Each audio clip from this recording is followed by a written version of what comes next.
Hello friends, good evening. Welcome to Joy's Creative Garden. Today is National Girl Child Day.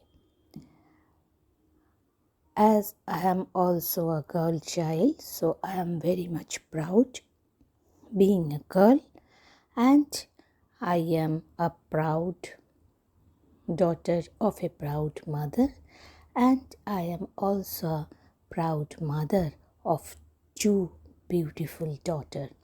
So happy Girl Child Day, National Girl Child Day to everyone. আজকে আমি আমার মেয়েকে surprise দেওয়ার জন্য ওর প্রিয় দুটো পাফকর্ন আনিয়ে রেখেছিলাম, আর ও আজকে আবার ব্লিঙ্কিটে আমাকে না জানিয়ে একটা পাফকর্ন বড়, একটা চিপস, একটা আইসক্রিম, একটা পেপসি অর্ডার দিয়েছিল ওর অফিস থেকে, আর ফোন করে আমাকে বলেছিল কালেক্ট করে নিতে। তো আমি অবাক হয়ে গেলাম, আমাদের এত মনের মিল, এবং আমরা দুজনে সেলিব্রেট করলাম। আনন্দ সবসময় ছোট জিনিসের মধ্যে আমরা খুঁজে পাই, এবং এই আনন্দটাই ভীষণভাবে গভীরে যায়। আর একজন তো এখানে নেই, তাই তাকে ভার্চুয়ালি শেয়ার করলাম। তোমরা আজকে কে কী করলে অবশ্য জানিও। টাটা।